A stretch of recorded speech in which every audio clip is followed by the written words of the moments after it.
The highest transmission voltage in Kerala is. Highest transmission voltage in Kerala. ഏതാണ്? Highest transmission voltage in Kerala ആണ് കേട്ടോ. കേരള എന്ന് പറയുമ്പോൾ 400 kV ആണ്. ഓക്കെ, 400 kV ആണ് കേരളത്തിൽ നിലവിലുള്ളതിൽ ഏറ്റവും ഹയസ്റ്റ് ആയിട്ടുള്ള ട്രാൻസ്മിഷൻ വോൾട്ടേജ് എന്ന് പറയുന്നത്. ഓക്കെ, ഇനി ഇത് ഇന്ത്യ ആയിരുന്നെങ്കിൽ ഇന്ത്യയിലെ ഹയസ്റ്റ് എന്ന് പറയുന്നത് 765 kV ആണ് കേട്ടോ. 765 kV ആണ്. ഓക്കെ, അതും കൂടി ഓർത്തിരിക്കുക. Next question. The materials used for manufacture of ground wire. Ground വയറിന് വേണ്ടിയിട്ട് ഉപയോഗിക്കുന്ന മെറ്റീരിയൽ. ഗ്രൗണ്ട് വയർ എന്ന് വെച്ചാൽ എർത്തിങ് ചെയ്യാൻ ഉപയോഗിക്കുന്ന വയർ. ഏതാണ് option? Galvanised steel, aluminium, cast iron, stainless steel. സിമ്പിളായിട്ട് പറയാം അല്ലേ? ഗാൽവനൈസ്ഡ് സ്റ്റീലാണ് ഗ്രൗണ്ടിങ്ങിന് എർത്തിങ്ങിന് യൂസ് ചെയ്യുന്ന വയർ. Okay, next question.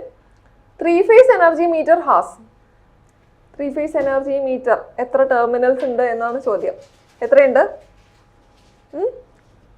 ഈ കൊടുത്തിരിക്കുന്നത് 3, 2, 3, 4, 6 ടെർമിനൽസ് ആണ് ഇതിനകത്ത് പറ്റുന്ന ആൻസർ എന്ന് പറയുന്നത് കേട്ടോ. അപ്പോൾ നമുക്കറിയാം എനർജി മീറ്റർ എന്ന് പറഞ്ഞാൽ എവിടെയാണ് പ്ലേസ് ചെയ്യുന്നത്? നമുക്കറിയാം നമ്മുടെ വീട്ടിലേക്ക് ഒരു ഡൊമസ്റ്റിക് റെസിഡൻഷ്യൽ ബിൽഡിങ്ങിലേക്ക് കണക്ഷൻ എടുക്കുമ്പോൾ എങ്ങനെയാണ്? ഒരു പോസ്റ്റ് ഉണ്ടാവും, ആ പോസ്റ്റിൽ ഫേസ് ന്യൂട്രൽ വരും. ആ ഫേസ് ന്യൂട്രൽ നമ്മുടെ വീട്ടിലേക്ക് വരുമ്പോൾ അത് ആദ്യം കയറുക എവിടെ? എനർജി മീറ്ററിലായിരിക്കും അല്ലേ? എനർജി മീറ്ററിലായിരിക്കും. ഓക്കെ, ദെൻ അതിന് ശേഷമാണ് എന്ത്? ഒരു കട്ടൗട്ട് ഉണ്ടാവും, ഒരു കട്ടൗട്ട് അല്ലെങ്കിൽ എന്താ ഒരു ഫ്യൂസ് ഉണ്ടാവും. അതിന് ശേഷമാണ് നമ്മുടെ മെയിൻ സ്വിച്ചും അതർ MCBs ആ സെക്ഷനിലേക്കൊക്കെ പോകുന്നത്. ഈ എനർജി മീറ്ററിലേക്ക് എത്ര കണക്ഷൻസ് ഉണ്ട് എന്നാണ് ചോദിക്കുന്നത്. ഓക്കെ, സ്പെസിഫൈ ചെയ്യുന്നുണ്ടോ? 3-phase എനർജി മീറ്റർ എന്ന് സ്പെസിഫൈ ചെയ്യുന്നുണ്ട്. ഇതിപ്പോൾ സിംഗിൾ ഫേസിൻ്റെ ആണ് കേട്ടോ വരച്ചത്. സിംഗിൾ ഫേസ് ആണെങ്കിലും ഫേസ് ന്യൂട്രലും വരിക. അപ്പോൾ 3-phase ആണെങ്കിൽ എങ്ങനെയാണ്? 3-phase ആണെങ്കിൽ എന്താണെങ്കിലും 3 ഫേസ് വരും അല്ലേ? 3 ഫേസ് എന്ന് പറയുമ്പോൾ RYB. 3 ഫേസ് ഇൻ കാണും, 3 ഫേസ് ഔട്ടും കാണും. ഓക്കെ, RYB 3 ഫേസ് ഔട്ടും കാണും.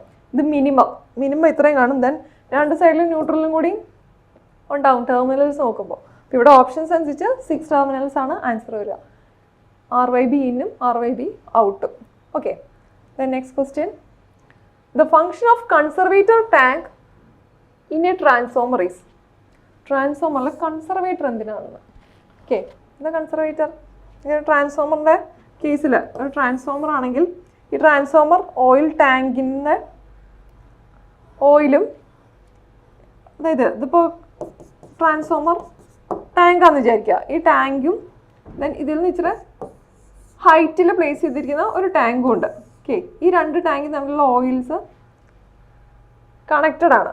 ഈ കണക്ട് ചെയ്യുന്ന ഈ ടാങ്കാണ് എന്ത്? കൺസർവേറ്റർ ടാങ്ക് എന്ന് പറയുന്നത്. ഓക്കെ, എന്താ ഈ കൺസർവേറ്റർ ടാങ്കിൻ്റെ ഉപയോഗം? ഈ കൺസർവേറ്റർ ടാങ്ക് കഴിഞ്ഞിട്ട് നമുക്കൊരു ഇതും കൂടി ഉണ്ട്. എന്താ? ഒരു ബ്രീത്തർ എന്ന് പറഞ്ഞൊരു സാധനം കൂടി പ്ലേസ് ചെയ്തിട്ടുണ്ടോ?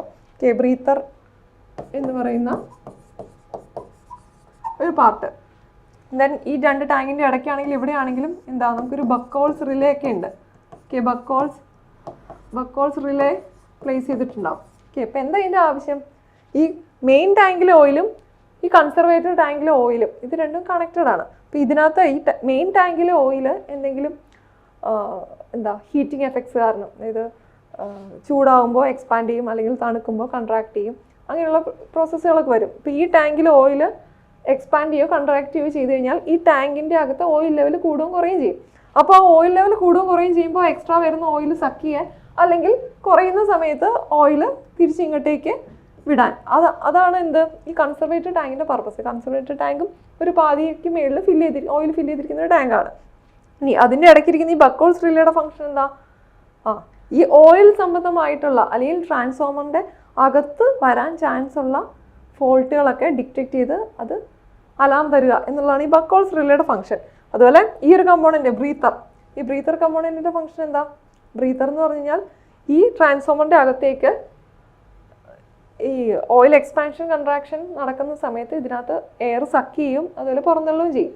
ആ പ്രോസസ്സിൻ്റെ ഇടയ്ക്ക് മോയ്സ്ചർ കണ്ടൻറ്റ് ഒന്നും ഈ ഓയിലിലേക്ക് കയറാതിരിക്കാൻ വേണ്ടിയിട്ട് വെക്കുന്ന കമ്പോണൻ്റാണ് ഈ ബ്രീത്തർ എന്ന് പറയുന്നത്. അപ്പോൾ ഇത്രയും കമ്പോണൻസും PSC മാറി ചോദിക്കാറുള്ളതാണ്. ഇവിടെ ചോദിച്ചിരിക്കുന്നത് കൺസർവേറ്റർ ടാങ്ക് എന്തിനാണെന്നാണ്. വായിച്ചു നോക്കാം.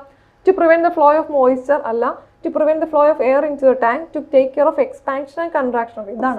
This is the most appropriate option. Okay, to take care of the expansion and contraction of oil to improve power factor ഇല്ല. പവർ ഫാക്ടർ ഇംപ്രൂവ്മെൻറ്റൊന്നും യാതൊരു റോളും ഇല്ല. ഓക്കെ, അപ്പോൾ ഇത്രയും ക്വസ്റ്റ്യൻസ് ഈ ഒരു സെക്ഷനിലുണ്ട്, അത് നമ്മൾ ഓർത്തിരിക്കണം. ഓക്കെ, കൺസർവേറ്റർ എന്ന് പറയുന്നത് എക്സ്പാൻഷൻ കൺട്രാക്ഷൻ ഓഫ് ഓയിലിന് ഹെൽപ്പ് ചെയ്യുന്ന ഒരു ടാങ്കാണ്. Okay, next question, the chemical used in breather. ഇപ്പോൾ തൊട്ട് നമ്മൾ പറഞ്ഞോളൂ, ബ്രീത്തർ എന്ന് പറഞ്ഞാൽ മോയ്സ്ചർ ടാങ്കിലേക്ക് ഓയിലിലേക്ക് മിക്സ് ആവാതിരിക്കാൻ വേണ്ടി ഹെൽപ്പ് ചെയ്യുന്നൊരു കമ്പോണൻ്റ് ആണ്. ഓക്കെ, അത് ഏത് മെറ്റീരിയലാണ്? അപ്പോൾ അതിൻ്റെ ആൻസർ എന്ന് പറഞ്ഞാൽ സിലിക്ക ജെല്ലാണ്. ഓക്കെ, സിലിക്ക ജെല്ലാണ് മോയ്സ്ചർ കണ്ടന്റ് അബ്സോർബ് ചെയ്തത് ടാങ്കിലേക്ക് എത്തുന്നത് പ്രിവെൻറ്റ് ചെയ്യുന്ന സാധനം. ഓക്കെ, ഈ സിലിക്ക ജെല്ലിൻ്റെ ഒരു ക്വസ്റ്റ്യൻ കൂടി വരാറുണ്ട്, സിലിക്ക ജെല്ലിൻ്റെ കളർ വെച്ചിട്ട്. അതായത് ഒരു ഫ്രഷ് സിലിക്ക ജെൽ എന്ന് പറയുന്നത് ബ്ലൂ കളർ ആയിരിക്കും. ഓക്കെ, നോട്ട് ചെയ്യാട്ടോ, ഫ്രഷ് ആയിട്ടുള്ള സിലിക്ക ജെൽ എന്ന് പറയുന്നത് ബ്ലൂ കളർ ആയിരിക്കും. അത് വാട്ടർ സാച്ചുറേറ്റഡ് ആയി കഴിഞ്ഞാൽ, അതായത് നമ്മുടെ ട്രാൻസ്ഫോമർ യൂസ് ചെയ്ത് കുറേ നാളായി കഴിഞ്ഞാൽ ഈ ഒരു എയർ സക്കിങ് പ്രോസസ്സൊക്കെ കുറേ നാൾ കണ്ടിന്യൂ ചെയ്ത് കഴിയുമ്പോൾ അത് മോയ്സ്ചർ സാച്ചുറേറ്റഡ് ആവും. അതായത് കുറേ വാട്ടർ അബ്സോർബ് ചെയ്ത് അതിൻ്റെ കളർ ചേഞ്ച് വരും. മോയ്സ്ചർ സാച്ചുറേറ്റഡ് ആയി കഴിഞ്ഞാൽ അതിൻ്റെ കളർ ഒരു പിങ്ക് കളറിലേക്ക് പോകും. ഓക്കെ, അപ്പോൾ ആ ഒരു ക്വസ്റ്റ്യനും PSC ചോദിക്കാറുള്ളതാണ്.